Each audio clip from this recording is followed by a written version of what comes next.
हरे कृष्णा। सभी भक्तों के चरणों में दंडवत प्रणाम। सभी भक्तों को ये पता तो चल गया होगा कि कुछ बहुत ही शुभ महीने आने जा रहे हैं जो कि चातुर्मास्य कहलाते हैं। भक्तों को इसकी महिमा पता है मगर आम लोगों को नहीं पता। इसकी महिमा कुछ इस प्रकार है कि इस चतुर्मास्य के दिन में भगवान विष्णु शयन करते हैं, मायने कि वो विश्राम करते हैं।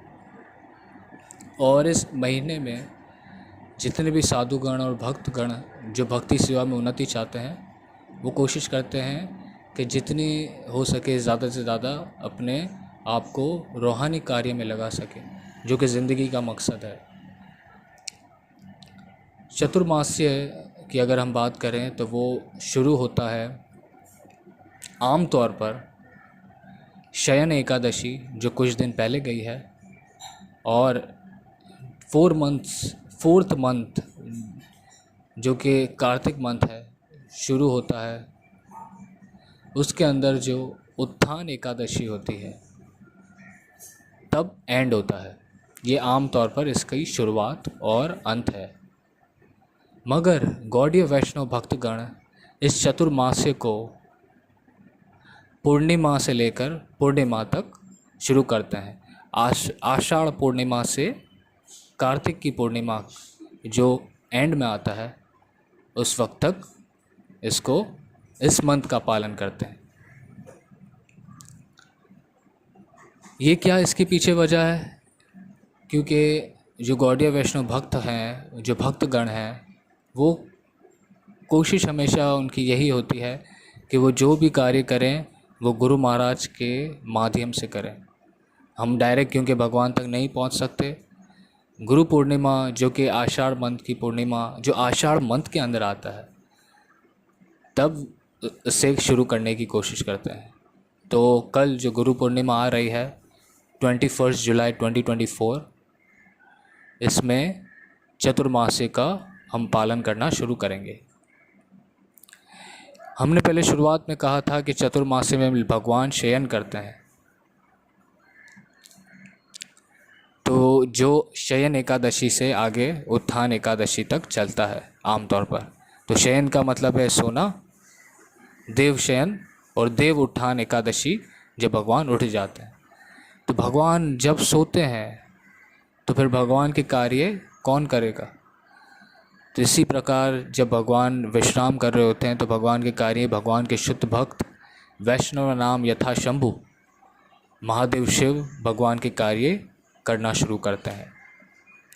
और महादेव शिव ये देख रहे होते हैं कि इस मंथ के अंदर कौन कैसे भक्ति सेवा में लगा हुआ है, कि कोई ऐसे तो शख्स नहीं है कि जो अपने आप को पाप कर्मों में लगा हुआ है। क्योंकि भगवान के भक्त हमेशा चाहते हैं कि लोग भगवान की उपासना करें, ना कि खुद अपनी इंद्रिय प्राप्ति में लगे रहें। और जैसे ही वो किसी को देखते हैं कि वो भक्ति सेवा में लगे हुआ है तो फिर उसको वो और ज़्यादा आशीर्वाद देते हैं, ज़्यादा से ज़्यादा आशीर्वाद देते हैं। तो अगर कोई महादेव शिव की कृपा लेना चाहता है भक्ति में आगे बढ़ने के लिए, तो इस मंत्र का लाजमी से पालन करें। इस चतुर्मास्य के अंदर 4 महीनों के अंदर कुछ चीज़ें छोड़नी पड़ती हैं हमारे खान पान में। तो वो इस तरह है। फर्स्ट मंथ जो चतुर्मास्य होगा जो कि 21 जुलाई से स्टार्ट होगा और 18 अगस्त को ख़त्म होगा, इसके अंदर हमें पालक का खाना मना है। और पालक और दूसरे जितने भी ग्रीन वेजिटेबल्स हैं जिसमें पालक पत्तों की शाक की तौर पर आते हैं, मगर हम धनिया और पुदीना जैसी चीज़ें खा सकते हैं। दूसरा महीना हम क्या करेंगे कि साइड के अंदर सारी डिटेल्स आएगी कि किस मंथ का क्या स्टार्टिंग है और क्या एंड है, तो आप उसके अंदर से देख सकते हैं। ठीक है। सेकंड मंथ के अंदर पालन करना है वो है दही को छोड़ना है। दही को छोड़ना है और इससे बहुत सारी दूसरी जो चीज़ें हैं जैसे लस्सी और दूसरी चीज़ें, मगर हम दही का इस्तेमाल थोड़ा सा हम सालन के अंदर यूज़ कर सकते हैं टेस्ट के लिए। थर्ड मंथ के अंदर क्या छोड़ना है, वो है दूध का पालन नहीं करना है, दूध का सेवन नहीं करना है, दूध के सेवन से बचना है और दूध से जितनी भी सामग्रियाँ बनती हैं उससे बचना है। चौथे मंथ को हमें छोड़ना है, वो है उड़द की दाल। यहाँ पे ज़्यादा पाकिस्तान में उड़द की दाल वैसे भी इतनी नहीं बनाई जाती, मगर इंडिया के अंदर जैसे इडली डोसा और बहुत सारी दूसरी मुख्तलिफ़ पदार्थ होते हैं, तो उड़द की दाल नहीं खाई जाती है।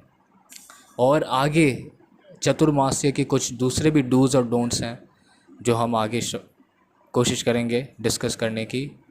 फ़र्स्ट तो हम देखेंगे डूज़ क्या हैं चतुर्मास्य के, क्या करना चाहिए। तो चतुर्मास्य के अंदर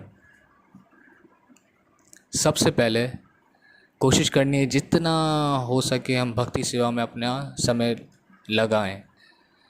भक्ति के जो 9 स्टेप्स हैं, या हम कह सकते हैं 9 प्रकार से भक्ति जो भगवान ने बताया गया है, प्रहलाद महाराज ने बताया श्रीमद् भागवतम में। श्रवणम कीर्तनम विष्णु स्मरणम पाद सेवनम अर्चनम वंदनम दास्यम सख्यम आत्मा निवेदनम।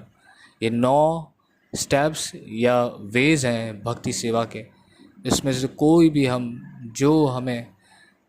जिसमें हमारी प्रीति हो, श्रवणम में या कीर्तन में, भगवान को याद करने में या मूर्ति पूजा में, कोई भी हम स्टेप लेकर इस महीने के अंदर जल्द से जल्द भक्ति में प्रकृति कर सकते हैं।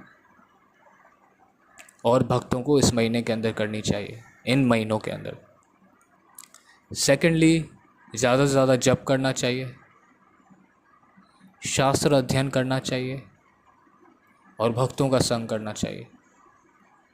जितना हो सके इन महीनों में भक्ति पूजा के प्रति ज़्यादा हमारा ध्यान होना चाहिए। और डोंट्स इसके साथ क्या है, क्या नहीं करना है। फर्स्ट ऑफ ऑल, भक्तों को चाहिए कि जो यंग है ज़्यादा से ज़्यादा अपने डिस्प्ले, जो मोबाइल डिस्प्ले है या कोई भी दूसरी ऐसी चीज़ है, टेक्नोलॉजी का कम इस्तेमाल करें, क्योंकि टेक्नोलॉजी हमें ज़्यादा से ज़्यादा डिस्ट्रैक्ट करती है भक्ति से। जितने भी मनोरंजन के जितने भी काम हैं, कोशिश करें इससे हम दूर रहें। सेकेंडली क्या है, अति आहार ज़्यादा नहीं करना है। भक्तों से हमेशा यही उम्मीद की जाती है कि वो कम खाएं, लेकिन कम खाने का ये मतलब नहीं है कि कोई पूरी प्लेट खा रहा हो तो हाफ़ प्लेट का, ऐसे नहीं। खाएं मगर, लेकिन बार बार ना खाएं। एक बार भर पेट खा लिया तो खा लिया। अक्सर भक्त लोग चतुर्मास के अंदर एक वक्त खाना खाते हैं, मगर तपस्या में इस वक्त ऐसी करनी है कि हम अपने आप को फिज़िकली वीक ना करें। कोई प्रेग्नेंट लेडी है या कोई बच्चे हैं, कोई ऐसी तपस्या ना करें जिससे फिज़िकली उनको प्रॉब्लम हो। तो फिज़िकली कमज़ोरी नहीं चाहिए। तपस्या में वो करनी है कि जो हमारा मन जिसकी तरफ बार बार जाता है, उससे हमें अपने आप को रोकना है। तो फर्स्ट हमने कहा, मोबाइल या कोई भी ऐसे डिस्प्लेस जिससे हमारा मन डिस्ट्रैक्ट होता है, कोई भी इंटरटेनमेंट का सोर्स बंद करना है। सेकंड, अति आहार। थर्ड, ज़मीन पर सोना है। तो जो सो सकते हैं कोशिश करनी चाहिए, एक तपस्या है, ज़मीन पर हम सोएं, ऊपर ना सोएं, बेड पे ना सोएं, क्योंकि बेड कंफर्टेबल होता है और जो बेड पे सोता है ज़्यादातर उनकी मंगल आरती में आँख भी नहीं खुलती है। ब्रह्मचर्य का पालन करना बहुत ज़रूरी है। चौथा हम अगर बात करें, ब्रह्मचर्य का पालन बहुत ही ज़्यादा ज़रूरी है। जो ब्रह्मचारी हैं वो तो ब्रह्मचर्य का पालन करना ही उनके लिए मस्ट है, मगर जो गृहस्थ व्यक्ति हैं वो भी ब्रह्मचर्य का पालन करें इस 4 मंथ। ऑनियन गार्लिक, 5वां हम कहेंगे, ऑनियन गार्लिक नहीं खाना। भक्त तो नहीं खाते हैं, लेकिन ऑनियन गार्लिक नहीं खाना है इस महीने।